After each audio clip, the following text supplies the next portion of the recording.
चलो सुनो सुनो देखते हैं। ये जो ए मैट्रिक्स है उसको ध्यान से देखो यार जरा, इस ए मैट्रिक्स को थोड़ा ऑब्जर्व करते हैं। इधर इधर देखो सारे बच्चे, क्या ये जो ए मैट्रिक्स है अगर मैं इसमें से 2 कॉमन ले लूं, ले सकते हैं 2 कॉमन, ठीक है।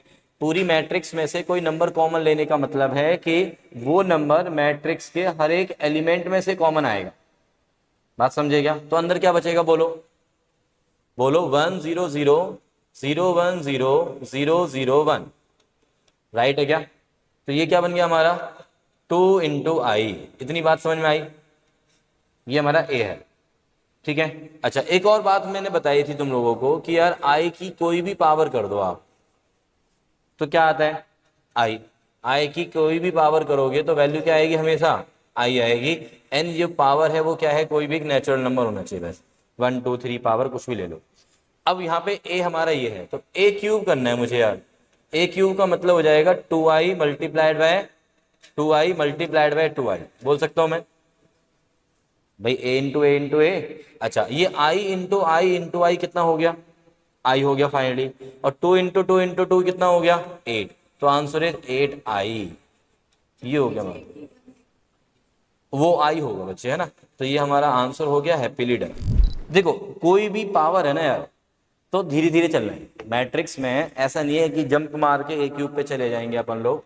क्या करेंगे, पहले ए स्क्वायर निकालेंगे, जो ए स्क्वायर आएगा फिर वहां से ए क्यूब निकाल। बट इस क्वेश्चन को करने से पहले एक दो फॉर्मूले हम डिस्कस कर लेते हैं ट्रिग्नोमेट्री के, ठीक है। तो ट्रिग्नोमेट्री के क्या क्या फॉर्मूले हमें यहाँ पे कर लेने चाहिए, पहले ही समझ लो। साइन ए प्लस बी, पहले ये बता दो चलो, साइन ए प्लस बी का फॉर्मूला क्या होता है? Sign A cos B plus cos A sine B, याद है सभी को? याद है, बहुत बढ़िया है। Sign A minus B, sign A cos B minus cos A sine B, बहुत अच्छे। तो साइन ए कॉस बी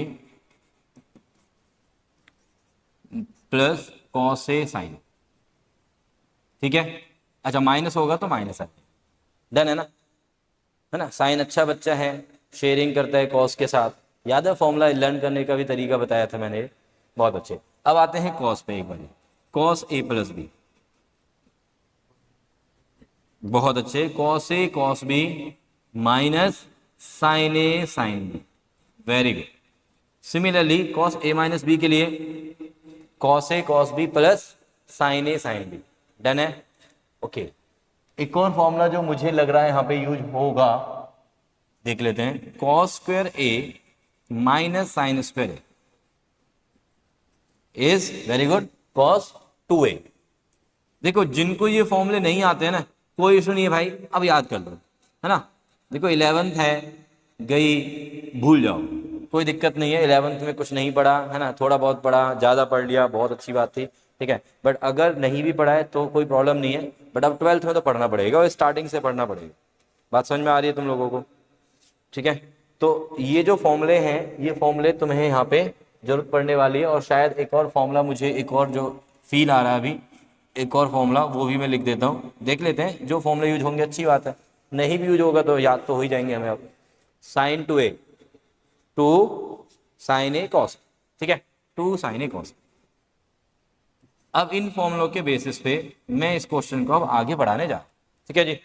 चलिए आ जाओ जी, सुनो। अब इधर ए है ना, मैं एक काम कर रहा हूँ, यहाँ पे ए स्क्वायर लिख रहा हूँ। ए स्क्वायर कैसे लिख रहा हूँ कि this A multiply by the same A, यहाँ पे लिख दिया मल्टीप्लाई में सेम ए। दिस माइनस का sine 2 theta, here is cos 2 theta. चलो मल्टीप्लाई करते हैं। फर्स्ट रो ध्यान देना इधर, first row multiply by first column, ठीक है। Cos 2 theta multiply by cos 2 theta कितना हो गया, cos square 2 theta plus sine 2 theta multiply by minus sine 2 theta, तो माइनस का हो गया साइन स्क्वायर 2 थीटा। ये पूरा एक एलिमेंट है। अब ये first row multiply by first column, तो पूरा एक एलिमेंट बनेगा ना, ये बन गया। Similarly first row multiply by second column, करो भाई, cos 2 theta into sine 2 theta, then फिर प्लस साइन 2 थीटा इंटू बोलो बोलो कॉस 2 थीटा, राइट। और ये डब्बा साथ के साथ बंद कर, बताओ जल्दी से बताओ कोई डाउट है इसमें? नहीं। अभी मैं इस क्वेश्चन को करने का ना शॉर्टकट मेथड ही बताने वाला हूँ, ठीक है? तो यहाँ पे ध्यान देना पूरा। ये पहले प्रोसीजर है जैसे हम करते हैं, बट फिर हम करेंगे इसका शॉर्टकट मेथड, ठीक? अब हम आते हैं इसके second row first column. Second row first column बोलो भाई, minus sine 2 theta into cos 2 theta, फिर क्या आएगा बोलो? फिर अगेन माइनस ही आ जाएगा, साइन 2 थीटा इंटू में कॉस 2 थीटा। बेटा वो बीच में जो प्लस आना था वो माइनस हो गया बिकॉज ऑफ ये माइनस का और ये प्लस का, ठीक है ना? बीच में प्लस ही आता है, बट एक माइनस एक प्लस तो माइनस, फाइनल। डन है क्या? अरे बोलो डन है क्या?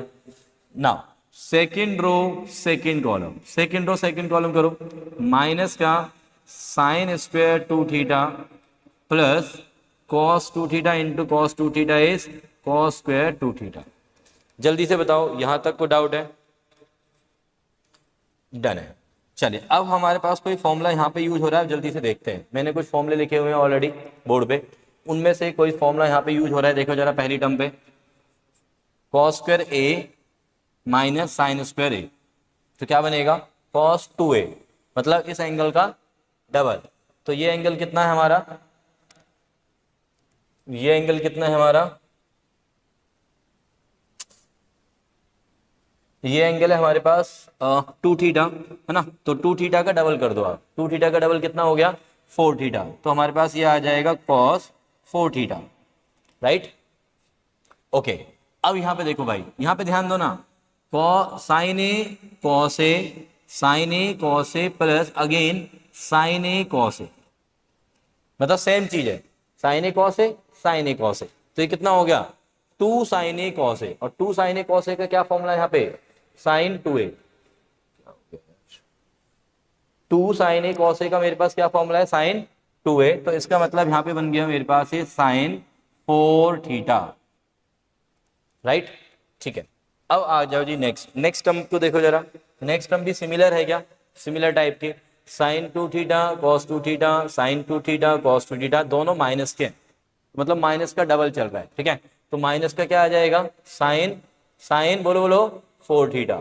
सिमिलरली कॉस स्क्वायर ए प्लस का देखो, कॉस स्क्वायर ए माइनस साइन स्क्वायर ए, कॉस स्क्वायर ए माइनस साइन स्क्वायर ए, कॉस 2a, मतलब एंगल 4 थीटा।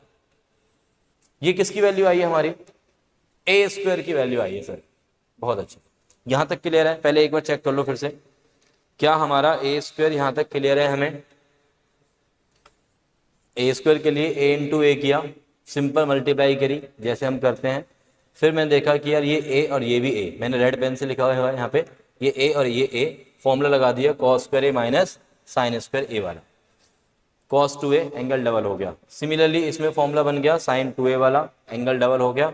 सेम चीज यहाँ पे है, और ये वाला सेम।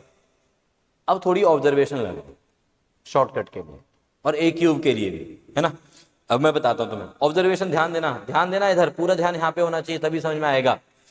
ये जो एंगल है ना, ये है 2 थीटा हर जगह, देख रहे हो आप?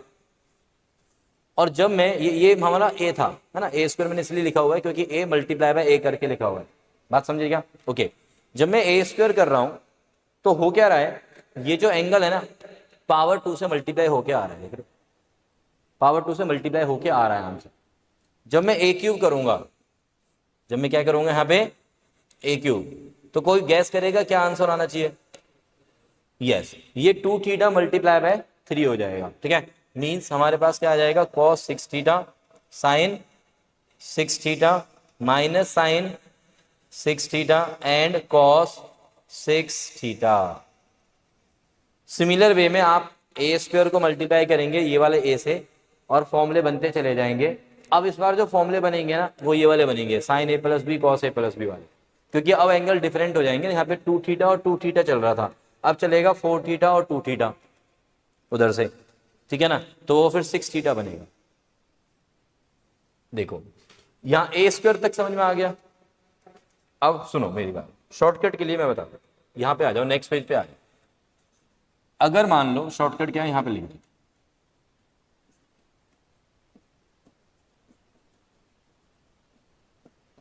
मैंने कहा कि ए कोई मैट्रिक्स है, उसके एलिमेंट है कॉस थीटा, क्या एलिमेंट थे अभी चेक करते हैं, cos theta sine theta cos theta sine theta minus का साइन थीटा और हेयर इज कॉस।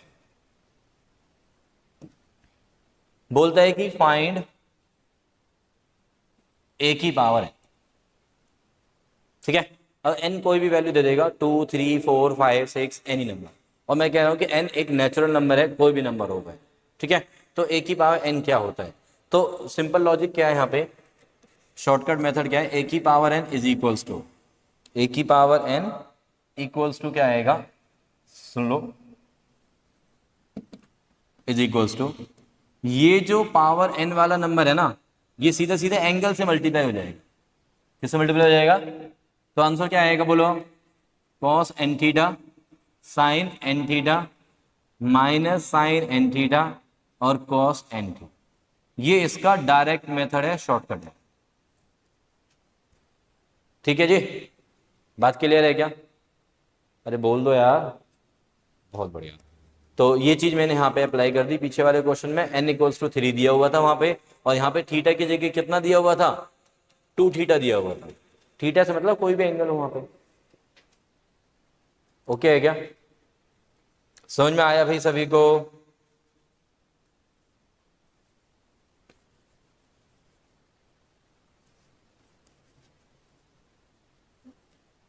डन है ये क्वेश्चन समझ में आ गया।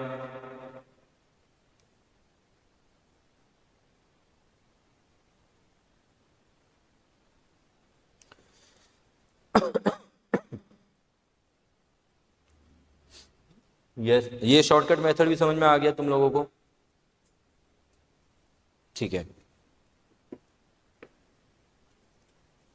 अब इसके ऊपर एक क्वेश्चन भी बताता हूं मैं तुम्हें, चलो इसके ऊपर एक क्वेश्चन भी बताया था कुछ इस तरह से कि इफ एक मैट्रिक्स गिवन है cos alpha by 2 sine alpha by 2 minus sine alpha by 2 cos alpha by 2, if A is the matrix this and A square is equals to I। मैं यहाँ पे क्वेश्चन बना दिया इस तरह से, बोलता है कि A मैट्रिक्स है और A स्क्वायर की वैल्यू I गिवन है, find value of alpha, find angle. चलो बताओ इसका आंसर,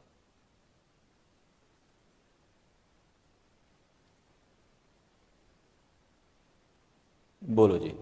अल्फा की वैल्यू आपको निकालनी है, ट्राई दिस।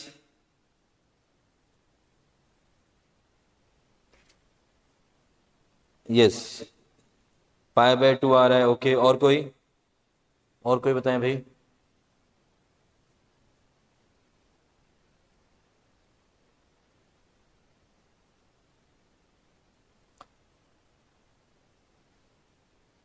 ट्राई करो भाई ये क्वेश्चन।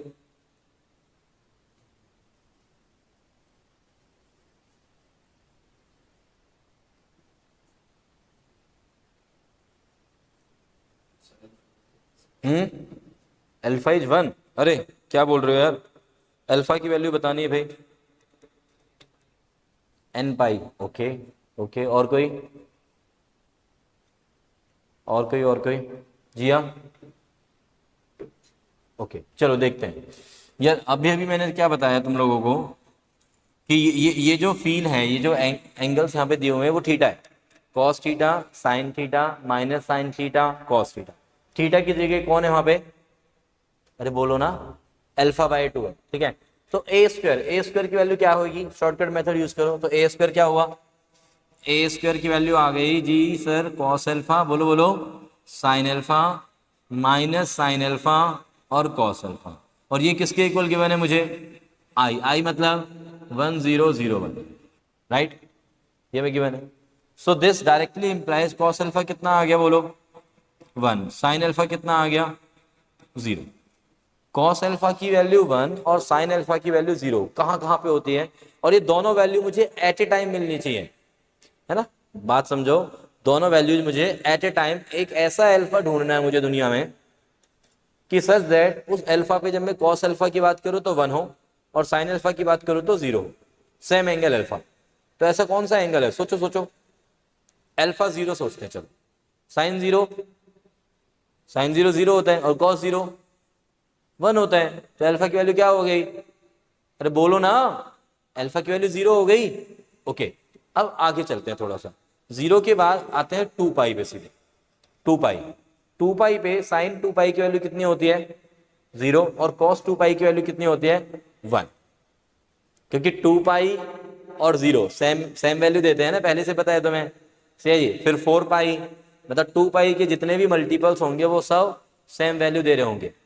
अदरवाइज आप चाहें तो इसका answer simply alpha equals to 0 degree भी लिख सकते हो, ये भी सही माना जाएगा। बट अगर आप इसको थोड़ा जनरलाइज करना चाहते हो इस आंसर को, तो और करके लिख देता हूं मैं 2 पाई के मल्टीपल्स, यानी कि 2n पाई, और n बिलोंग्स टू इंटीजर्स। ये इसका जनरल सॉल्यूशन हो जाएगा। जनरल सॉल्यूशन का मतलब सारी की सारी वैल्यूज इसके अंदर आ जाएंगी। 0 भी आ गई, 2 पाई भी आ गई, 4 पाई, 6 पाई, 8 पाई एंड सो। ठीक है, बट अगर आप 0 डिग्री भी लिख के आते हैं तो that is also okay. Transpose of A matrix,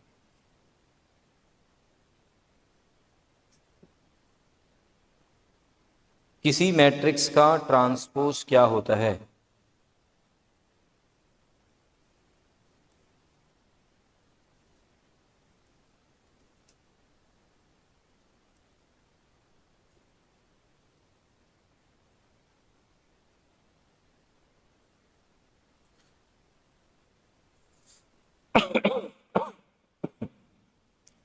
हाँ जी, ट्रांसपोज ऑफ ए मैट्रिक्स क्या होते हैं? चलो आओ, एक मैट्रिक्स है 1 2 -3 3 0 1, ये कोई मैट्रिक्स बना। ठीक है, अब इसका हम ट्रांसपोज करना चाहते हैं, इस मैट्रिक्स के ट्रांसपोज के बारे में बात करना चाहते हैं। तो इसका जो ट्रांसपोज करते हैं, पहली बात ये कि जब इसका ट्रांसपोज करेंगे तो उसको हम लिखेंगे ए ट्रांसपोज। क्या लिखेंगे उसको हम? ए, उसके ऊपर टी, ए ट्रांसपोज पढ़ेंगे। और इसके लिए एक और नोटेशन यूज करते हैं, ए के ऊपर डैश, सिंपल ऐसे। ठीक है, तो दिस इज ए ट्रांसपोज। इस ए ट्रांसपोज की वैल्यू क्या होगी सर? ए ट्रांसपोज का मतलब होता है कि जो हमारी ए मैट्रिक्स है उसकी रोज को कॉलम्स में, उसकी रोज को कॉलम्स में, और उसकी जो कॉलम्स है उनको रोज में चेंज करके जो मैट्रिक्स बनती है ना, that is called A transpose. That is called A transpose. देखो ये इधर देखो, इधर ये जो रो है ना, इसको कॉलम में लिख दो, लिख दिया मैंने। सेकंड रो है, इसको भी कॉलम में लिख दो, लिख दिया जी। अब देखो इधर, ये जो कॉलम है, ये कॉलम ऑटोमेटिकली रो में लिख गई है। देख रहे हैं आप, ये वाली जो कॉलम है ये देखो रो बन गई है, और ये वाली भी जो कॉलम है ये रो बन गई। Isn't it? पहले जो ए मैट्रिक्स थी स्टार्टिंग में जो गिवन है ए मैट्रिक्स, उसका ऑर्डर क्या है? 2/3। बहुत बढ़िया। अभी ए ट्रांसपोज का ऑर्डर क्या है? 3/2। 3/2। बात के लिए, अरे जो नंबर ऑफ रोज है वो क्या बन गई है? जो हमारी नंबर ऑफ रोज है वो किस में कन्वर्ट हो गई है? नंबर ऑफ कॉलम्स में। और जो नंबर ऑफ कॉलम्स है वो नंबर ऑफ रोज में, आपस में इंटरचेंज हो गया ना। बात क्लियर है क्या? ओके, तो डेफिनेशन क्या होगी सर? डेफिनेशन लिख लेते हैं ट्रांसपोज ऑफ ए मैट्रिक्स की। Matrix obtained bye, matrix obtained by interchanging,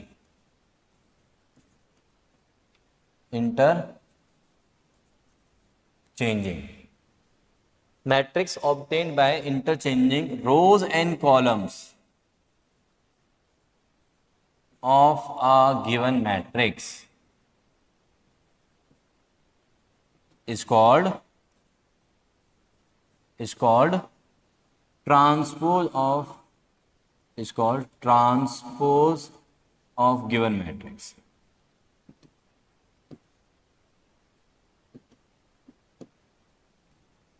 matrix obtained by interchanging rows and columns of a given matrix. Given matrix की रोज एंड कॉलम्स को आपस में इंटरचेंज करके जो मैट्रिक्स हमें ऑब्टेन्ड होती है उस मैट्रिक्स को बोलते हैं हम transpose of the given matrix. Denoted by, अगर गिवन मैट्रिक्स का नाम ए है तो ए ट्रांसपोज डिनोटेड बाय ए के ऊपर टी या ए के ऊपर डैश। ठीक है, ये एक नई मैट्रिक्स है ऑब्वियसली, बट इस मैट्रिक्स के लिए नोटेशन क्या है वो हमने दिए। ठीक है, इसको आप एक नया नाम दे सकते हो, let it be B matrix, but B matrix को हम एक ही टर्म्स में एक्सप्रेस करें तो वो ए के ऊपर टी वाला जो सिंबल है उससे डिनोट होती है। क्लियर है ये बात? अरे हाँ या ना? बहुत बढ़िया। अब ट्रांसपोज की प्रॉपर्टीज है, छोटी छोटी सी प्रॉपर्टीज है इसकी, प्रॉपर्टीज ऑफ ट्रांसपोज। सोच के बताना यार कि ए जो ट्रांसपोज आया उसका अगर मैं फिर से ट्रांसपोज कर दूं इस मैट्रिक्स का तो ए आ जाएगा ना, इसका ट्रांसपोज करके तो सेम आ जाएगा फिर से दोबारा से। ठीक है जी, तो ए ट्रांसपोज का ट्रांसपोज इज ए। क्या ये बात क्लियर है? क्या ये बात क्लियर है यार? Okay. Second is a plus में बी, यानी कि ए और बी दो मैट्रिक्स हैं, उनका मैंने प्लस किया और साथ में फिर पूरे का ट्रांसपोज किया। ए प्लस बी का whole transpose is equal to क्या आएगा बोलो? A transpose plus B transpose, A transpose plus B transpose. Means क्या है? सुनो, इसका मतलब क्या है इस प्रॉपर्टी का? सुनो इधर, वो बोल रहा है कि देखो ए और बी दो मैट्रिक्स अलग अलग गिवन है, उन दोनों को आपने ऐड करने के बाद क्या लिया? ट्रांसपोज लिया। ट्रांसपोज करके ऑब्वियसली एक नई मैट्रिक्स आपको मिल जाएगी। ठीक है, और ऑब्वियसली यहाँ पे जो ए और बी जो मैट्रिक्स होंगे ना, उन दोनों मैट्रिक्स का जो ऑर्डर होगा वो सेम होना चाहिए, तभी वो ऐड हो पाएंगे, अदरवाइज ऐड नहीं हो पाएंगे। अगर ए का ऑर्डर 2/3 है तो बी का ऑर्डर भी यहाँ पे 2/3 होगा। उन दोनों को मैं ऐड कर लूंगा, ऐड करके जो आएगा है ना उसका फिर मैं ट्रांसपोज करूंगा। ये तो हो जाएगी मेरी लेफ्ट हैंड साइड। अब आती है बात राइट हैंड साइड में क्या बोल रहा है वो कि पहले ए का ट्रांसपोज करो, बी का ट्रांसपोज करो इंडिविजुअली, उन दोनों को ऐड करो। तो जब आप ऐसा ऐड करेंगे, राइट हैंड साइड को सॉल्व करेंगे और लेफ्ट हैंड साइड को इंडिविजुअली अलग अलग सॉल्व करेंगे दोनों को, तो फाइनल वैल्यू क्या आएगी? इक्वल आएगी, सेम आएगी। बात क्लियर है क्या? मतलब इसको प्रूव करने की जरूरत नहीं, इसको वेरीफाई कर सकते हैं अपन लोग। क्या कर सकते हैं इसको हम? वेरीफाई कैसे करेंगे? एग्जाम्पल लेके, ए कोई मैट्रिक्स लो, बी कोई मैट्रिक्स लो, वेरीफाई कर सकते हो। लेफ्ट हैंड साइड और राइट हैंड साइड को सेपरेटली सॉल्व करना है जब भी आप वेरीफाई करते हो। इक्वल लेके पहले से नहीं चलना। आप बोलोगे लेफ्ट हैंड साइड सॉल्व किया, राइट हैंड साइड सॉल्व किया, बीच में एक लाइन ड्रॉ कर दिया आपने, और फिर आप देखोगे कि लास्ट में वो दोनों इक्वल है, सो देयरफॉर ये दोनों इक्वल, हेंस वेरीफाई। ठीक है, ये नंबर 3। अच्छा, नंबर 3 यहीं पे बना देते हैं, माइनस बीच में मान लो तो भी अलग अलग हो जाएंगे। मल्टीप्लाई ए इंटू बी का होल ट्रांसपोज, बताओ क्या आना चाहिए? तो ये इक्वल तो नहीं होगा, क्या क्या किसके इक्वल नहीं होगा? अच्छा, बी ए का होल ट्रांसपोज, नहीं मैं खोलना चाहता हूं भाई, अलग अलग करना चाहता हूं, तो क्या आना चाहिए? A transpose into B transpose नहीं आता। ए बी का होल ट्रांसपोज करने पे A transpose into B transpose नहीं आता, जैसा कि अभी प्लस में हुआ ना, A transpose plus B transpose, minus में हुआ A transpose minus B transpose, multiply में होना चाहिए था A transpose into B transpose, नहीं होता क्योंकि मल्टीप्लिकेशन थोड़ा सा स्पेशल है। ठीक है, तो क्या होता क्या है सर? वो होता है B transpose into A transpose. क्या होता है यहाँ पे? B transpose into A transpose, और इसको हम बोलते हैं रिवर्सल लॉ ऑफ ट्रांसपोज। क्या नाम है इसका? Reversal law of transpose.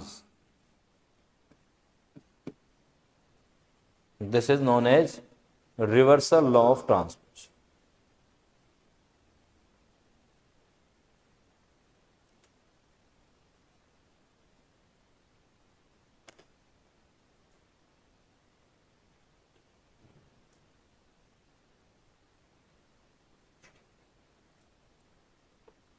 हाँ जी, डन है ये?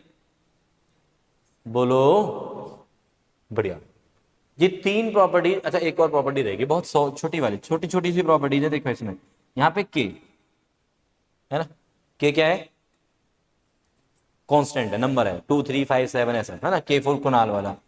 अब इनटू में ए मैट्रिक्स है और उसका होल ट्रांसपोज, के इंटू ए का होल ट्रांसपोज। के क्या है? नंबर है, ठीक है, 2 3 5 7।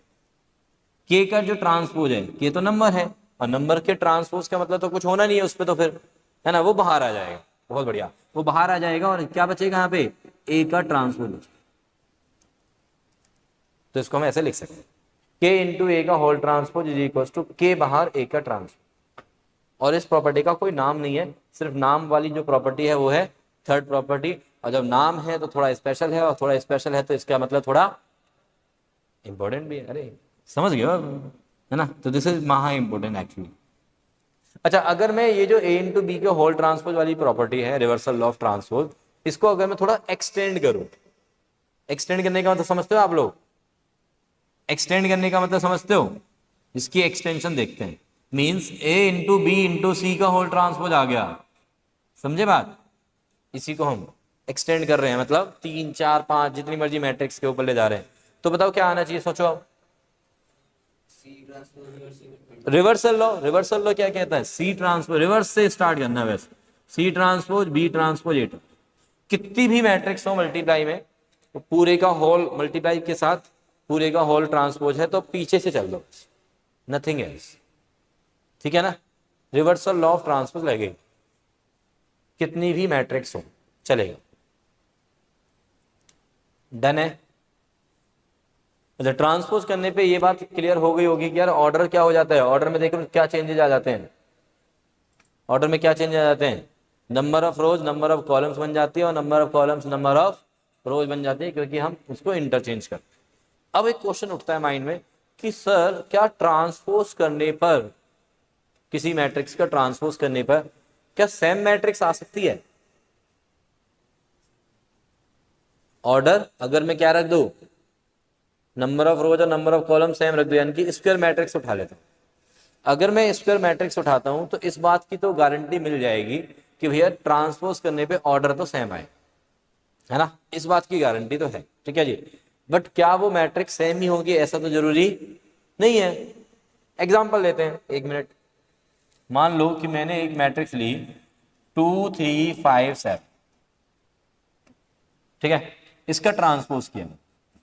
भाई देखना है, भाई ट्रांसपोज करने पे चीटिंग नहीं करनी है, ट्रांसपोज करते समय ध्यान से। ये 2 3 जो रो में थी उसको मैंने कॉलम में लिख दिया, ये वाली जो रो है उसको मैंने कॉलम में लिख दी। अभी देखो क्या ए ट्रांसपोज ए के इक्वल आया है क्या? चेक करके बताओ। नहीं आया, नहीं है इक्वल। बट क्या मैं मैट्रिक्स के एलिमेंट्स पे कोई ऐसी कंडीशन सोच सकता हूं सच दैट कि ए ट्रांसपोज हमेशा ए के इक्वल ही निकल के आए? ओके, देखो इसने इसने कुछ बताया कि सर वो स्केलर कर दो। चलो मैं एक काम करता हूं, आइडेंटिटी मैट्रिक्स ले लेते हैं पहले। आइडेंटिटी मैट्रिक्स भी बोल रही थी, आई थिंक सो बोल रहे थे ना आप, ठीक है। आइडेंटिटी मैट्रिक्स ले लिए मैंने 1 0 0 1, इसका ट्रांसपोज करो, क्या आएगा? ये जो फर्स्ट रो है वो फर्स्ट कॉलम बनी, ये जो सेकंड रो है वो सेकंड कॉलम बनी। सेम आ रहा नहीं आ रहा बताओ? अरे बोलो ना यार, सेम आ रहा है। अच्छा, किसी बच्चे के माइंड में ये भी आ गया होगा कि सर अगर मैं एलिमेंट सारे ही सेम कर दूं, है ना, 1 1 1 1 ऐसे कर दूं, 2 2 2 2 3 3 3 3 ऐसा कुछ भी कर दो, और स्क्वायर मैट्रिक्स रख लो 2 by 2 3 by 3 4 by 4 ऐसा कुछ भी, तो इसका ट्रांसपोज करोगे तो भी क्या आएगा? सेम आएगा सर, यही आ जाएगा, है ना? यार ये ना बहुत पर्टिकुलर है। पर्टिकुलर क्यों, तो समझते हो ना आप लोग? ये बहुत ही पर्टिकुलर टाइप की मैट्रिक्स आप बता रहे हो कि सर सारे एलिमेंट सेम रख दो, सर आइडेंटिटी मैट्रिक्स कर दो, है ना, सर स्केलर मैट्रिक्स कर दो कि यहाँ पे 1 1 की जगह चलो सर 2 2 कर दो, है ना, तो भी मतलब ट्रांसपोज करने पे वही आ जाएगा, बिल्कुल आएगा। मतलब एटलीस्ट हमारे माइंड में ये तो आ गया है कि यार ट्रांसपोज करने पे सेम मैट्रिक्स आ सकती है। बात समझ में आ रही है कि नहीं? नॉन डायगोनल एलिमेंट सेम कर दे, कैसे मतलब? अच्छा ये वाले, ओके ओके ओके, 2 by 2 के लिए बोल रहे हो आप, बट मैं 3 by 3 की बात कर रहा हूँ, मैं 3 by 3 की बात कर लेता हूँ, ठीक है। अब नॉन डायगोनल एलिमेंट सारे सेम कर दें तो भी हो जाएगा, तो भी हो जाएगा, बिल्कुल सही बोल रहे हो आप। बट मैं थोड़ा सा और अलग करना चाहता हूँ, ठीक है। मैं कह रहा हूँ कि चलो देखो, सुनो, मैं कोई एक मैट्रिक्स बना रहा हूँ, ध्यान देना मैं किस तरह से बना रहा हूँ।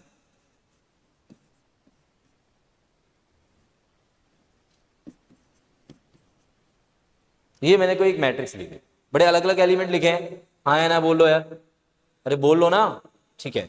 तो अब इसका ट्रांसपोज करके देखना जरा, आपने अपनी नोटबुक में करके देखना जरा, ए ट्रांसपोज करके देख। क्या बात कर रही है, चीटिंग मत कर यार, यही आएगा, देखते हैं चलो। ये 145 है रो में, ठीक है। अभी 145 मैंने कॉलम में लिख दिया पहली रो। अच्छा 4 2 -6, 4 2 -6 यहाँ पे लिख दिया। थर्ड जो रो थी वो कॉलम में लिख दी 5 -6 3, ठीक है। अभी दोबारा से चेक करो जल्दी से, 145 ऐसे ही है सर, 4 2 -6 5 -6, अरे भाई कमाल ही हो गया ये तो, मतलब ए ट्रांसपोज के लिए यही आ गई। इतने सारी वैरायटी ऑफ एलिमेंट्स लिखे है ना, but still A transpose A के इक्वल निकल के आ गया। इसका मतलब तो साफ है कि सर कुछ तो माइंड में चल रहा है ना। बात समझ में आ रही है क्या? कुछ तो मैंने सोच के लिखा होगा ना एलिमेंट्स, ठीक है। क्या सोच के लिखे हैं समझो। A12 और A21, क्या बोला मैंने? A12 और A21 को मैंने सेम रखा। A13 और A31, A13 और A31 सेम रखें, ठीक है। सिमिलरली A23 और A32, A23 और A32, ठीक है। मतलब आई और जे आपस में क्या कर रहा हूं मैं? इंटरचेंज। आई और जे जब मैं इंटरचेंज कर रहा हूं तो जो एलिमेंट आ रहे हैं उन दोनों एलिमेंट्स को मैं सेम रखा। तो यही सेम काम मैं A11 के लिए भी करूं। A11 किसके इक्वल होना चाहिए फिर? तो A11 के, मतलब A11 के इक्वल का मतलब क्या हुआ? कोई वैल्यू अपने आप के इक्वल। सर वो तो हमेशा ही होती है ना। तो A11 के इक्वल अपने आप में है, चाहे आप कुछ भी रख लो उसकी जगह। फिर सिमिलरली A22 के इक्वल रहेगा, राइट। और A33 के इक्वल वो ऑटोमेटिकली ट्रू रहेंगे। This is obvious true, right. इसके लिए मुझे कुछ नहीं करना। अरे बोलो ना, बस करना किसके लिए है? इनके लिए, कि इन एलिमेंट्स के लिए हमें करना है। बात समझे नहीं? अगर मैं मैट्रिक्स में सारे एलिमेंट्स के ऊपर एक कंडीशन लगा दूं, क्या? कि मैट्रिक्स का जो ijth एलिमेंट है Aij, उसको किसके इक्वल रख दो? उसी मैट्रिक्स के jith एलिमेंट के इक्वल, jith एलिमेंट के इक्वल, मतलब Aj। अगर मैं ये कंडीशन एलिमेंट्स पे पहले ही थोप देता हूं, अप्लाई कर देता हूं, और फिर मैं मैट्रिक्स लिख देता हूं, कोई भी एलिमेंट लिखूं बट एक कंडीशन साथ में रखूं एलिमेंट्स पे, तो मैट्रिक्स ऑटोमेटिकली उसका ट्रांसपोज करने पर उसी के इक्वल ही आएगी। इस बात की श्योरिटी है, ठीक है। बात समझे या नहीं समझे? अरे बोलो ना यार। और ऐसी मैट्रिक्स को हमने एक स्पेशल नाम दे दिया है ना। ऐसी मैट्रिक्स को हमने क्या नाम दे दिया पता है? पता है किसी को? नहीं पता? सुनो फिर, सिमेट्रिक मैट्रिक्स। क्या नाम दे दिया इसको मैंने? Symmetric matrix. तो सिमेट्रिक मैट्रिक्स का मतलब क्या हुआ बताओ? डेफिनेशन कौन बताएगा? सिमेट्रिक मैट्रिक्स का डेफिनेशन कौन बताएगा?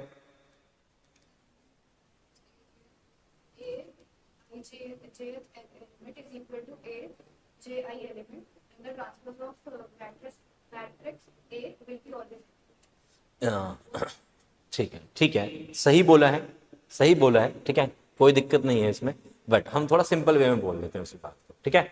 तो सिमेट्रिक मैट्रिक्स क्या होती है? ए कोई मैट्रिक्स है जिसके एलिमेंट है Aij ऑफ ऑर्डर। अच्छा, इसमें सिमेट्रिक में एक और बात क्या हो गई? एक और बात कि यार सिमेट्रिक मैट्रिक्स के लिए सबसे जो नेसेसरी कंडीशन है वो क्या है? कि मैट्रिक्स स्क्वायर होनी चाहिए। मैट्रिक्स कैसी होनी चाहिए?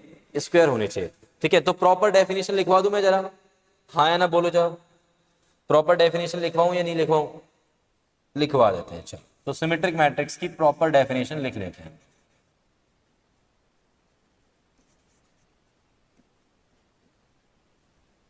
A square matrix A, A square matrix A, Aij of order n by n is called symmetric। Symmetric के लिए SYM लिख रहा हूं शॉर्ट में। इफ के बाद क्या बोलोगे आप बताओ? चलो, सिमेट्रिक मैट्रिक्स कहेंगे एक स्क्वायर मैट्रिक्स को कब? कब बोलो? If A transpose is equals to A। और देखो देखो देखो, दो बातें हैं। एक बात है कि ये जो कंडीशन मैंने लिखी है ना इफ के बाद, ये कंडीशन पता है किसके ऊपर लिखी है? पूरी मैट्रिक्स के, कि मैट्रिक्स ऐसी हो जिसका ट्रांसपोज करने पे वही मैट्रिक्स आ जाए, तो उसको हम सिमेट्रिक कहते हैं। और मैं क्या लिख रहा हूं? कि अगर मैं सिमेट्रिक को मैट्रिक्स के एलिमेंट्स के साथ बोलूं, एलिमेंट्स के ऊपर कंडीशन डालने की बात करूं, तो मैं क्या बोलूंगा, A I J is equals to A J I for all I and J. ये हो गया एलिमेंट वाइज ये वाली बात, और ये होगी पूरी मैट्रिक्स के ऊपर कंडीशन। देखो अब सुनो मेरी बात ध्यान से सुनो। जब क्वेश्चन में सिमेट्रिक स्क्यू सिमेट्रिक, अभी आगे स्क्यू सिमेट्रिक भी आएगा, ठीक है, जब भी सिमेट्रिक की बात करते हैं, अभी फिलहाल जब भी सिमेट्रिक की बात होती है और मैट्रिक्स में एलिमेंट्स नहीं गिवन, मैट्रिक्स में एलिमेंट्स नहीं गिवन, वैसे ऐसे चल रहा है, हवा में चल रहा है, ए एक मैट्रिक्स है, बी एक मैट्रिक्स है, सी एक मैट्रिक्स है, बट मैट्रिक्स के एलिमेंट्स नहीं गिवन, तो फिर वहां पे सिमेट्रिक के लिए ये वाली डेफिनेशन यूज करें, ठीक है, कि भैया वो जो मैट्रिक्स है जो सिमेट्रिक है, इसका मतलब है कि उसका ट्रांसपोज उसी के इक्वल, बस एलिमेंट के बारे में बात ही नहीं करनी क्योंकि गिवन ही नहीं है। बात समझ में आ रही है? बट जब एलिमेंट्स गिवन हैं तो फिर इसकी बात क्यों करेंगे, फिर हम एलिमेंट्स के लिए चलेंगे, फिर हम ये चलेंगे। बात समझ में आ रही है ना? मतलब दोनों जगह हम दोनों बात कर सकते हैं, बट जब एलिमेंट नहीं गिवन होंगे तो मैं ए आई जे इक्वल टू ए जी आई लेके क्या ही कर लूंगा यार, ठीक है ना? तो इसलिए डिपेंडिंग की सिचुएशन क्या गिवन है उसके हिसाब से हमें डेफिनेशन को यूज करना है। बहुत बढ़िया। एग्जाम्पल अपने आप बना सकते हो, अब आप बोलो यस और नो। एग्जाम्पल बना लो भाई, ए मैट्रिक्स का, सिमेट्रिक मैट्रिक्स का 2/2 का बनाओगे तो क्या बनाएंगे, 2 -3 यहाँ पे लिख दो, A12 और A21 सेम लिख दो, और 1 1 और 2 2 पे कुछ भी लिख लो, है ना? ये सिमेट्रिक है, ये सिमेट्रिक। अच्छा, अब आपको देखने से पता चल रहा है कि ये सिमेट्रिक है, हाँ या ना? सिर्फ देख के पता चल रहा है, ट्रांसपोज करने की जरूरत नहीं है ना, क्योंकि एलिमेंट गिवन है। चलो एक एग्जांपल, ये तो हो गया कि ये सिमेट्रिक है, ठीक है। अब एक क्वेश्चन पे आते हैं। क्वेश्चन कैसा आता है सुनो, if A matrix is equals to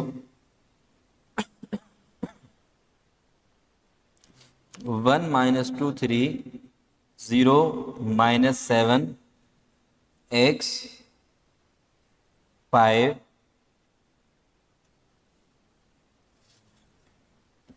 y and z minus का 1, है ना, is symmetric matrix, find y minus में z प्लस 2x की वैल्यू। चलो बताओ, इसका आंसर बताओ, है ना? आप लोगों ने आंसर देना है इसका।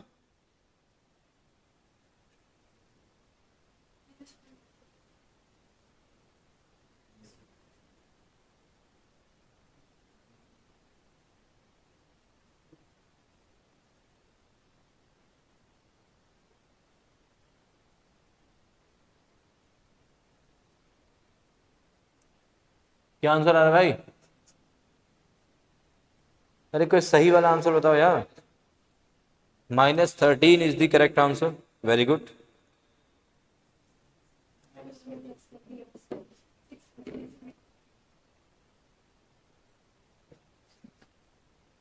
देखो भैया, सिमेट्रिक है, सिमेट्रिक है तो इसका मतलब क्या हुआ कि जो x है वो तो 1 के इक्वल हो गया, A12 और A21 सेम हो गए। सिमिलरली A13 और A31 ये दोनों इक्वल हो गए, y इक्वल्स टू -7 आ गया। एंड और क्या बनेगा बताओ, ये z -1 किसके इक्वल बनेगा, 5 के इक्वल। तो z -1 इज 5, मतलब z की वैल्यू क्या आ गई, 6। अब इसमें वैल्यू डाल दो, तो y की वैल्यू -7, z की वैल्यू 6, तो माइनस का 6 हो गया और प्लस में ये 0 हो गया। तो आंसर इज -30। Happily done. अब कुछ टीचर लोग क्या करते हैं और कुछ बच्चे लोग भी क्या करते हैं, मैं बता देता हूँ तुम्हें, है ना? वो बेवकूफियां करते हैं फालतू की, और फिर बोलते हैं कि पेपर लेंथी था, ठीक है। वो क्या करते हैं, ये जो मैट्रिक्स है इस मैट्रिक्स का ट्रांसपोज करेंगे और बोलेंगे कि बेटा देखो ए मैट्रिक्स है, उसका ट्रांसपोज ए के इक्वल होगा क्योंकि सिमेट्रिक है, तो ए ट्रांसपोज करेंगे इज इक्वल्स टू ए लिखेंगे, फिर वो कंपेयर करके दिखाएंगे एलिमेंट्स को, वहां से फिर एक्स वाई जेड निकालेंगे। क्यों निकालना है? हमें ये वाली डेफिनेशन आती है ना। बात समझे नहीं? जब हमें एलिमेंट वाली कंडीशन पता है तो फिर मैट्रिक्स वाली कंडीशन पे क्यों जाऊंगा, मैं सीधा एलिमेंट्स के साथ निकाल दूंगा उसको उठा के। ओके है, डन है ये। चल अब सोचने वाली एक और बात आती है कि यार क्या किसी मैट्रिक्स का ट्रांसपोज करने पर उसी मैट्रिक्स के माइनस के इक्वल आ सकती है क्या मैट्रिक्स? मीन्स कहने का मतलब क्या ए ट्रांसपोज की वैल्यू माइनस ऑफ ए आ सकती है? तो बिल्कुल आ सकती है ना। कोई एग्जांपल सोचो, कोई एग्जांपल सोचो, कोई एग्जांपल बोलो बोलो, कोई एग्जांपल सोच के बता दो यार मुझे अब।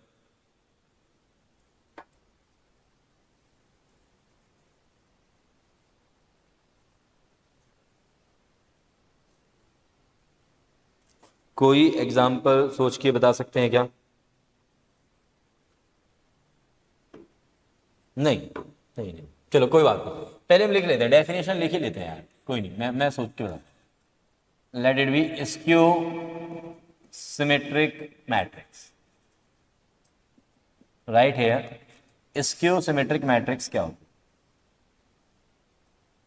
है? स्क्वायर मैट्रिक्स, वो वाली बात सेम लिख लेना, स्क्वायर मैट्रिक्स ए आई जे डब्बे के अंदर n by n order is called skew symmetric if A transpose is equals to minus A और, अब एलिमेंट पे क्या कंडीशन बनेगी, और A I J equals to minus A J I for each I and J, for each I and जे।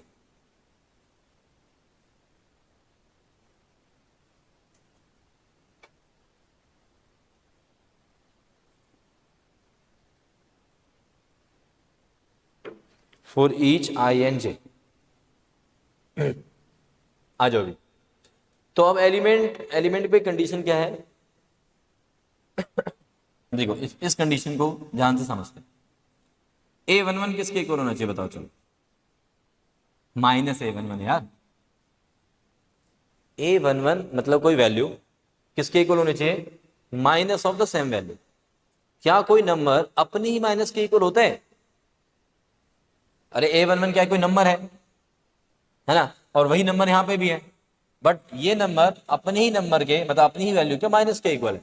ऐसा कोई number है दुनिया में? Zero only. और इसको आप यहाँ पे प्रूव भी कर सकते हो, A11 प्लस में A11 इक्वल्स टू जीरो, तो twice of A11 equals to zero, मतलब A11 की वैल्यू क्या आ गई? जीरो आ गई। ठीक है क्या? समझे कि नहीं? सिमिलरली A22, अरे बोलो ना, जीरो। सिमिलरली A22 जीरो हो जाएगा, ठीक है, A33 जीरो हो जाएगा, मतलब AI जीरो हो जाएगा फॉर ईच आई, मतलब डायगोनल एलिमेंट्स तो जीरो हो जाएंगे, ये बात तो श्योर है। सारे के सारे डायगोनल वाले तो जीरो हो गए। अब बच्चे नॉन डायगोनल पे आते हैं। अब हम A12 किसके इक्वल होना चाहिए बताओ? Minus A21। इसका मतलब क्या हुआ सुनो, इसका मतलब ये हुआ कि A12 और A21 जो है उनका जो सम है वो क्या होना चाहिए? जीरो होना चाहिए, मतलब वो एक दूसरे के क्या होने चाहिए? नेगेटिव होने चाहिए। वो एक दूसरे के क्या होने चाहिए? नेगेटिव होने चाहिए। ये बात क्लियर हुई या नहीं हुई? ठीक है, तो इसका मतलब ये हुआ कि मैट्रिक्स का अगर मैं एग्जांपल ट्राई करूं तो क्या बनेगा? ये सारे तो डायगोनल एलिमेंट जीरो कर दो, ठीक है। हेलो गौरिका, ओके गौरिका पीछे बैठ जाओ आप, 2 मिनट में बात करता हूँ। ये हो गया 000, ठीक है। अब यहाँ पे आ जाओ, ये -1 तो ये +1, ऐसा कुछ। A12 और A21 का सम जीरो होना चाहिए। ए बोलो बोलो नेक्स्ट, A13 और A31 उन दोनों का सम जीरो होना चाहिए, ठीक है। सिमिलरली A23 और A32 का सम जीरो होना चाहिए। अब इस मैट्रिक्स का आप ट्रांसपोज करोगे तो ऑब्वियसली देखो क्या आ रहा है, चेक कर लेते हैं। चलो ए ट्रांसपोज करके देखो, रो को कॉलम में चेंज किया मैंने, कॉलम बन गई दूसरी और ये तीसरी कॉलम बन गई, रो को मैंने कॉलम में लिखा है, ठीक है। अब ध्यान दें, इस पूरे में से मैं माइनस कॉमन लेता हूं तो अंदर क्या बचेगा? माइनस कॉमन लो तो जीरो पे तो जीरो बचेगा, ये -1 और ये 3, ये 1 0 4 -3 -4 0। क्या ये अंदर वाला जो पार्ट है वो ए है? चेक करो, बिल्कुल सेम है। इसका मतलब ये क्या आ गया? माइनस ऑफ ए आ गया। कौन? ए ट्रांस, ऐसी मैट्रिक्स को हम बोलते हैं स्क्यू सिमेट्रिक मैट्रिक्स।